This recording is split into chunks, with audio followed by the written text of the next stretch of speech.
I just want to say thank you very much for coming today. I want to thank everybody who's with me. As you can see, this is a joint effort of Pasco County. We always say we fight as one, which is true. All of us play a part in making Pasco safer, fighting prescription pills, making sure our citizens have a brighter future. And that's why we're all here together, because we're all united in this fight against prescription pills. It's hurting all of us, but we are taking a stand, and we're going to make sure that our citizens and our next generation are safer. I want to thank the Pasco Sheriff's Office members for their hard work and tenacity, Senator Fasano and our legislative delegation. I want to thank Senator Fasano. When people were not talking about prescription pills and they were not letting it be an issue up in Tallahassee, he was making sure our citizens had a voice up there, and that this prescription pill epidemic was not going to be pushed underneath the rug. He kept pushing it, and because of his efforts, we're going to be more successful. I want to thank our county commissioners, Chairman Hildebrand, Commissioner Malary, Commissioner Wilson for being here today. I also want to thank the other commissioners for their support. As we move forward, we needed their support to be more successful. They recognize there's an issue. They live in the same community we all do, and so they're here today to support us, support our members as we move forward. Just recently, we found out another horrifying fact is that Pasco County is now #1 in the state with children born on prescription pills. #1 in the state. That's an area we do not want to be #1 in. We will not lose a generation. Your sheriff's office, your commissioner, Senator Fasano, our legislative delegation promise you, we will not lose a generation of prescription pills. It is an issue that our parents are dealing with, our grandparents are dealing with, and our family members are dealing with. Just want to take a second before I get into the investigative side of it, is to tell you about our website. If you go to pascosheriff.com, there's information for parents and family members to learn about prescription pills, to how to get their family members treatment. We know that's an issue. We always get stopped in the middle of the day. People say, how can I help somebody out? I have somebody who's addicted. I have a loved one that needs help. If you go on pascosheriff.com, we have on our website the availability to teach you about prescription pills, so you can learn about it, learn the issues, and also learn how to get treatment for those people that need it. As I start off with, thanking the Pasco Sheriff's Office members for their hard work and dedication. The reason we brought them here today is because we want to make sure they get recognized for their hard work, their tenacity, staying up all the time, because for them it's a passion. It's a true passion for what they do, and I can't thank them enough, and that's why they deserve all the credit. If we can give them trophies and awards, we would do that right now, because they truly deserve every recognition possible for what they've done. They are out there saving lives, and their hard work, as you will see, will save even more in the future. The first case we're talking about is the Garcia barber. One of our detectives, Tedeschi, actually made a traffic stop. Because of his work, his investigation, and being on that traffic stop, getting leads, Detective Janet Pasquale was able to start building a case, along with Detective Cliff Blum. They were under Sergeant Luby Fields. And the reason I'm saying their name is because, as I say, they need to be recognized for their hard work. They were working a separate case. The Garcia Barber group was actually transporting prescription pills up to Tennessee. And as I said, you're going to have 3 different areas where they all come together. So the Garcia Barbers were sending the pills up to Tennessee. We had another case going on. Detective Janet Raybuck was working a case with the Humphreys. The Humphrey family, for 2 generations, were committing burglaries, robberies, and drug dealing in Pasco County, up in the Hudson area. She was dealing with the prescription pill because they started realizing that's where the money was. And as you can see on there, the ringleader of the group was actually the mother. She was the ringleader of this whole operation, and she was setting where the family was going to operate. Detective Raybuck started putting her group together. The Humphreys were actually sending it to Kentucky. So we had 2 pipelines leaving Pasco County going up to Kentucky. Well, the issue was, where were they getting these drugs at? That comes in Sergeant Bill Davis. He was on the DEA task force. The DEA task force, along with the Pasco Sheriff's Office, was working an investigation on New Tampa Pharmacy, which is down on Waters Avenue. That's where these 2 families, these 2 organizations were going down there and getting these pills. I can tell you, on a low estimate, 400,000 pills came out of there that were shipped out of state. That's a low estimate.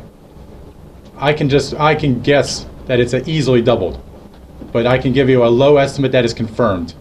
400,000. We can easily probably say it was over 1 million, but I can't confirm that. 400,000 pills out of state value is $12 million.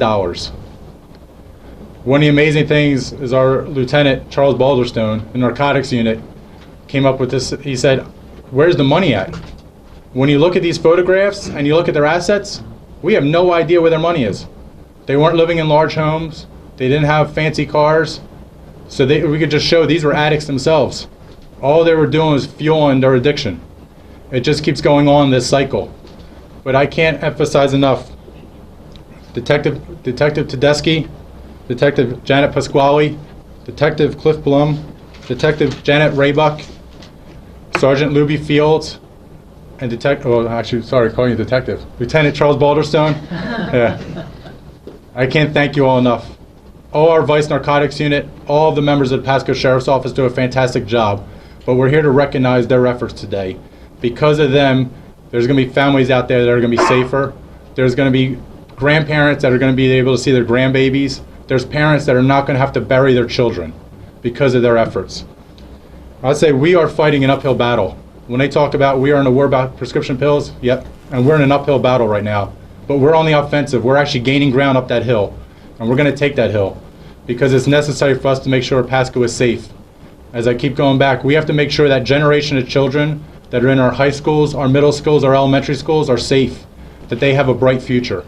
And it's because of the efforts of our detectives, it's because of the efforts of Senator Fasano and our county commission that we are working as a team, and we're going to make Pasco a much better place for people to live and work. So with that, I want to introduce Sergeant Bill Davis. Thank you, Sheriff. Appreciate it. Thank you very much. I just wanted to take a minute to tell you that it's been an honor to be doing this for such a long time. And I have seen it come from one detective in the Pasco Sheriff's Office to now where we were hoping to have and soon to have 10 dedicated detectives and 2 sergeants to combat the problem. Also, I'd like to thank Senator Fasano for his hard fight to get the prescription drug monitoring program up and running. It's not a catch-all, it's not going to solve the problem, but it certainly is going to be a tool that is going to aid law enforcement and the medical community to help us fight this problem. I also want to thank the Tactical Diversion Squad of the DEA Tampa District Office, which I am proud to be a part of, and our office will continue to be a part of now that I will be coming back here as a supervisor to help the Pasco Sheriff's Office here with the prescription monitoring program and the pharmaceutical problems in our county. Agent John Rickley deserves special credit for his efforts with the DEA regarding New Tampa Pharmacy. The Narcotics Division of the Sheriff's Office and the Tactical Diversion Squad of the Tampa District Office DEA have been working for years to combat this problem, and we will continue to work, and I'm proud to be a part of it, and I thank the men and women behind me because without them it cannot get done. We all work together, and I just wanted to say thank you for the opportunity. I feel a tremendous amount of stress coming back here knowing I have new stress, but it's going to be good. I want to thank everyone in this room. I will do the best for the citizens of this county to not let you down with this problem. Thank you very much. Appreciate it. Great job. Well, very quickly to our law enforcement.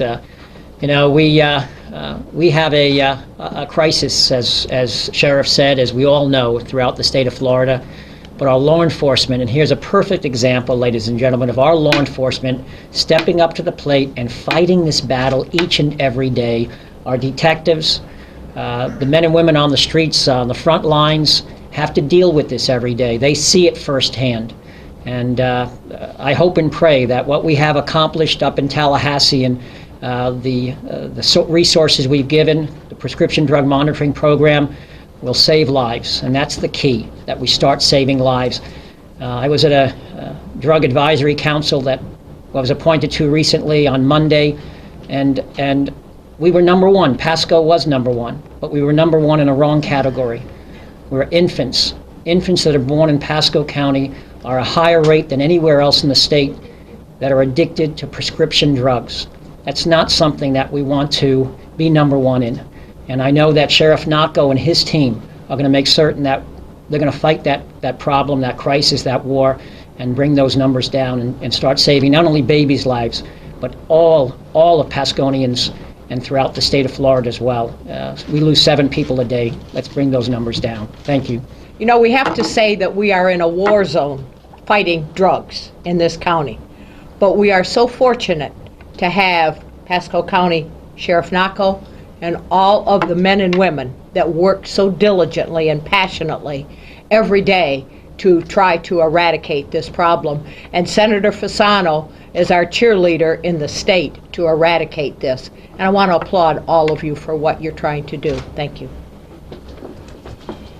You know, I was an educator for 26 years at PHCC, and I love kids. And I hate to see young people not have a future. We have a warrior here, and we're really thankful. And what Fasano has done at the legislature and what our commission has done to support, it really is a three-prong approach. And again, I am so thankful for Sheriff Naco, our warrior. Thank you very much. It's my privilege to be here and to support the Sheriff's Office with what's happening today. As being part of the 5-person commissioners, we do support the Sheriff's Office in this endeavor of attacking these things or attacking our youth. Our youth are the next leaders of our country and our county, and we need to make sure that they have every opportunity to excel in everything they do. So I look forward to continue working with the Sheriff's Office to making sure that Pasco County is a great place for our people to live and to bring up their children. Thank you. That's the dent it makes. It tells everybody that wants to come to our county and sling this dope that we've had enough, we're going to win. Because the kids are losing, we're all losing. Many people in here, including myself, know someone that is either addicted or has overdosed and died because of this problem in Florida. So for everyone that we say enough is enough and we make a case against, that's the dent we're going to make. I want to get it to the point where they can move on to something else, because I'm sick of hearing about oxycodone in Pasco County, and that's the God's honest truth. I hope that elaborates. And these two deserve, and, you know, Loud and clear. and honestly, ladies and gentlemen, these two deserve the credit, along with the other undercovers that you don't see, and that truly deserve the credit and don't get it because of their undercover capacity. But these two faces right here, they're the ones that took the effort, along with everybody else in the Sheriff's Office and in the DEA, because this problem isn't going to go away anytime soon. And thank God the agency and the commissioners have stepped up to fight this problem. Thanks. Just really quick, the impact that this has made, 400,000 pills, conservative estimate. Like the sheriff said, the rate of diversion with these two groups was so huge that, you know, we had to find an ending point to this and start working on the main focus of the main organization. But I mean, as you can see, there's over 60 bodies that are already in jail. All these bodies that have been federally indicted. It's a huge impact, a huge impact. The other thing I would emphasize, Senator Fasano could speak of this better. However, when you have states such as Kentucky and Tennessee begging Florida to do something about our prescription pill problem, there's families up in Kentucky and Tennessee that are going to be safer because of the operation of these two detectives. When you look at this wall, I could promise you, these just weren't pillheads. These people were robbers, burglars, copper thieves. They were committing numerous other crimes. So these people that we're dealing with on this wall that are now been arrested, we're going to see other crimes that are going to be reduced because of the efforts of our people. The other thing that we can never measure is we keep talking about our children. These people have kids. What kind of example are these people setting for their kids? What kind of example are these people going to be have for the next generation? If we're able to take a child out of their home and give them a better future, we've done a much better job to make Pasco better in 15, 20 years from now. So there's a larger impact that we can never measure, but I can tell you there's a little girl's life that's going to be much better because her mother's in jail, and then eventually she hopefully will get rehab and get treatment and become a better mother in the future because of it.